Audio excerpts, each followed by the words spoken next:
Préparatifs de la rentrée académique 2023-2024 à l'école supérieure de technologie du littoral en sigle EST Littoral Pointe-Noire Congo-Brazzaville. À EST Littoral, les étudiants sortent avec les tickets d'embauche. Entre 2000, date de la création de notre école, 85% de placés dans les entreprises. Mais parce qu'il y a des options où ils étaient à 100%. Et les 85%, quand je dis 85%, c'est au sortir de l'immersion en entreprise, quand ils venaient soutenir, ils avaient leur ticket d'embauche dans la poche. Avant tout, quels sont les critères d'inscription à EST Littoral? Les conditions sont simples. Nous avons simplifié les choses. Il a son extrait d'acte de naissance, une photo d'identité, format d'identité. L'attestation de bac, nous l'avons simplifiée. Avec l'ADEC de Pointe-Noire, nous leur avons posé le problème. Voyez vous-même que les enfants d'ici, pour se déplacer, aller à Brazzaville, aller chercher une attestation, revenir, ça coûte des sous.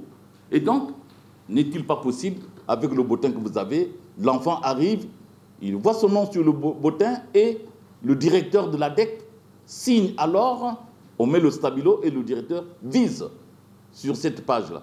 C'est tout. Pour nous, le diplôme, c'est ça que nous considérons comme diplôme. Maintenant, par la suite, pour lui permettre de s'inscrire, mais par la suite, il faudrait qu'il nous apporte le diplôme. Ensuite, il y a une chemise cartonnée. L'ordinateur est un outil important pour que l'enfant s'inscrive chez nous. Quelle que soit l'option, le laptop est un outil important. Alors, cette année, nous avons la chance.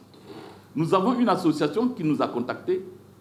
On est en train de voir comment travailler avec cette association. Et dans la démarche, c'est faire de telle sorte qu'ils font venir des laptops et qu'ils vont alors vendre aux étudiants, mais à crédit. Cela veut dire quoi? Qu'à la rentrée, les parents vont alors se prononcer sur l'achat des laptops auprès d'eux, mais à crédit. Ce ne serait pas de l'argent qu'ils vont dépenser du coup, mais parce que le laptop chez nous, c'est important. Un enfant ne peut pas fréquenter chez nous s'il n'a pas son laptop. Donc, nous avons bondi sur cette opportunité pour que les parents, effectivement, trouvent un peu, j'allais dire, de l'oxygène. Ces propos qui relatent les atouts de l'Est littoral et les critères d'accès dans cet institut supérieur ont été prononcés ce mardi 17 octobre 2023 par Servé Biyoko, administrateur général de l'Est littoral, ce à l'occasion de son entretien avec Média Plus Océan. L'entretien qui s'est fait à son bureau a porté sur les préparatifs de la rentrée académique 2023-2024 qui pointe à l'horizon.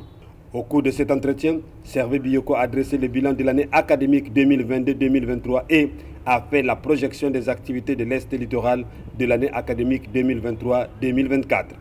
Pour lui, ce bilan est positif, à en croire le nombre important des finalistes qui sont embauchés automatiquement après leur stage d'immersion dans les entreprises. L'administrateur général de l'Est littoral a passé en revue les questions des structures d'accueil. Il ressort que le site numéro 2 de Mpita sera bientôt en chantier. Pour l'heure, l'école est à la recherche d'un financement pour exécuter les travaux de construction d'une grande école supérieure de technologie qui sera la vitrine des instituts académiques au Congo. Bref, Média Plus Océan vous propose l'intégralité de son entretien. Nous allons maintenant commencer la formation, c'est du bon produit. Et donc, je peux faire déjà le bilan en ce qui concerne les premières années. Dans l'option GMAM, Génie de management des activités maritimes et portuaires, les statistiques sont de 85%, qui passent alors en deuxième année.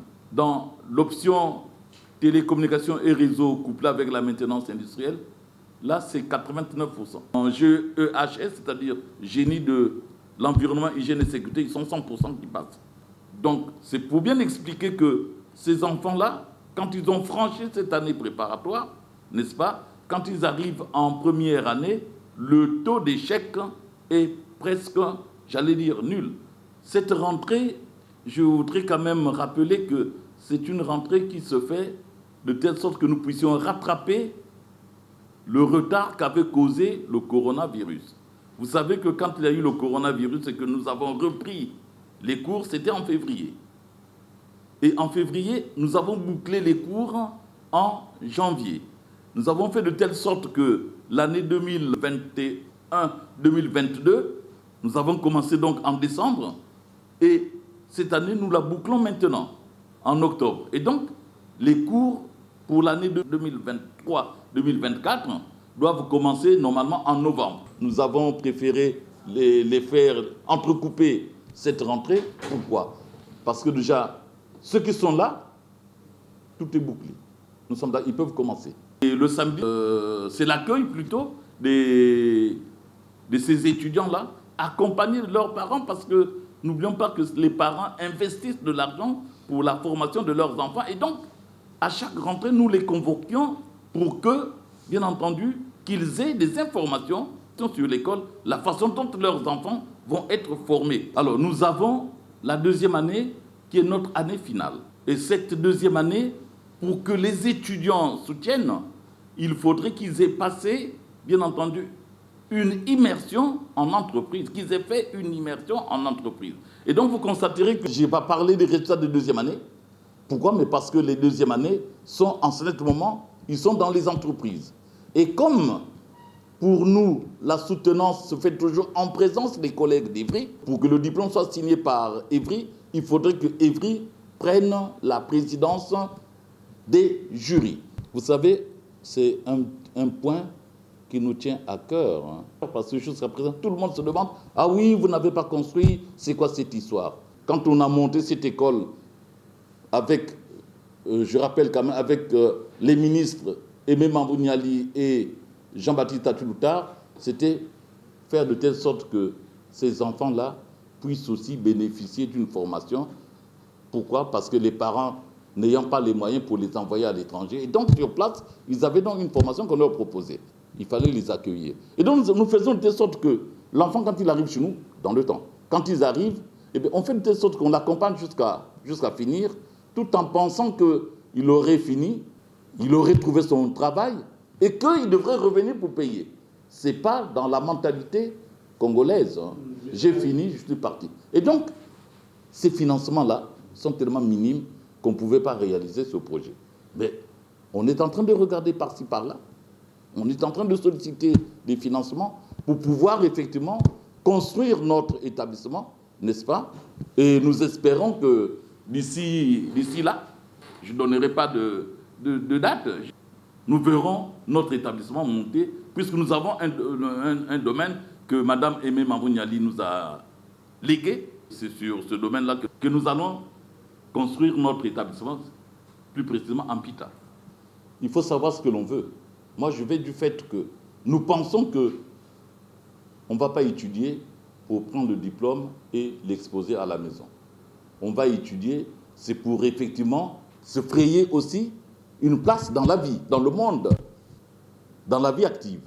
Et donc, ce sont des opportunités que nous offrons à nos étudiants, aux élèves bacheliers, n'est-ce pas, de s'inscrire chez nous, puisque, j'ai bien dit, puisque ça aboutit à un métier. C'est une formation professionnalisante. Ça ouvre les portes de l'entreprise. C'est à eux de voir. Si c'est ici à ES Littoral qu'ils vont choisir, eh bien, ils seront les bienvenus. Quant aux parents aussi, je pense que c'est aussi, là aussi une opportunité pour les parents de placer leurs enfants dans des établissements où ils savent que j'investis, mais à la fin, j'aurai moins un retour alors de l'ascenseur. L'enfant sur lequel j'ai investi, s'il travaille, c'est sûr que même si l'enfant ne va pas s'occuper du parent, mais au moins que le parent sache que ça c'est mon enfant, il travaille, j'ai investi là-dessus, il travaille, et généralement nos étudiants, ce sont des enfants qui sont bien placés dans les entreprises. Je dis bien, ce sont des enfants qui sont bien placés dans les entreprises, ils ont des responsabilités. Et donc je pense que c'est une opportunité pour le jeune bachelier, c'est une opportunité pour le parent de mettre son enfant à EST Littoral.